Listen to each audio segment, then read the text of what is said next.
What is up, guys? It's me, Brandon from G Swaps, and I'm here working on the G22VTEC, and this is the devcon day 2, because in 24 hours you're supposed to actually drill out the holes, and it'll be ready to work with after that. But so anyways, I've already started here. I went ahead and placed my head gasket on it, and you'll want to get you some dowel pins for here and here, so that way your head gasket can be on it. And I actually took paint and I just painted the holes where you can actually see that basically there's going to be a little hole where there will be a hole at.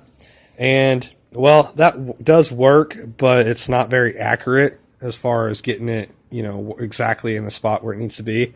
So I just went ahead and actually and it was easier to just drill with the head gasket actually on the engine block, which I'm not going to be using this head gasket anyways. It's just a junker that, you know, it was from the last engine. You can see it had blowout right here in the center of all the cylinders.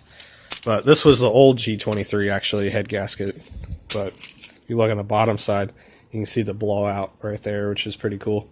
So anyways, yeah, get you an old head gasket, get you a drill. I'm using a Harbor Freight drill, and I have this super long drill bit, and I went with pretty much close to the smallest one that I can use. I want to go small because apparently you're not supposed to, you know, when you drill these, if you say touch the inside of the metal right here, it defeats the purpose of this whole process basically. So like you want to stay towards the outside of the metal, because the whole purpose of what we're doing here is you're trying to make this area stronger here. You're trying to make the center of the cylinder stronger. So make sure that you don't make contact between your hole and your cylinder wall, because that'll eventually cause a crack.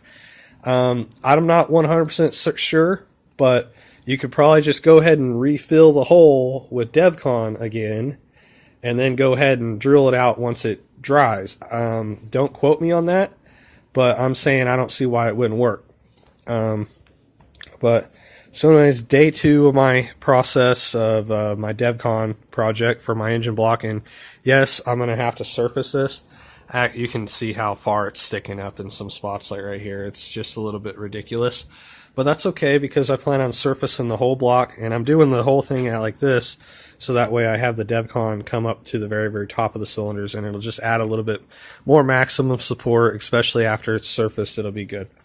But yeah, I think that's just really all I'm going to have to say right now. I'm going to go ahead and drill out these other holes, because I've already drilled this whole side here, so now I'm going to have to turn the motor around and drill this side as well.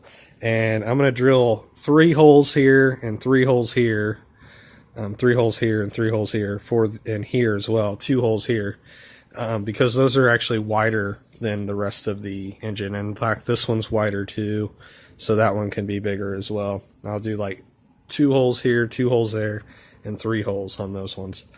But yeah, that's really all I got to say. I actually talked to O'Reilly's machine shop today, and I am going to send this block off to get it decked, and the decking price on it is only going to cost me $60, believe it or not. So that's about the cheapest surfacing job I've found. So I did some calling around, so kudos to O'Reilly's on that.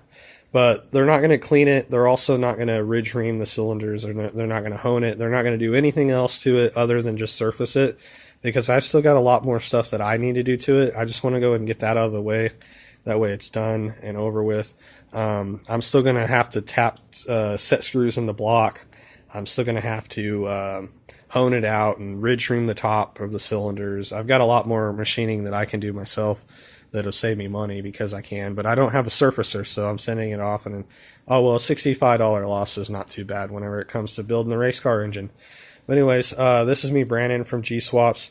I just want to talk about my devcon engine. This is my second video, part 2 of it, the 24 hours later.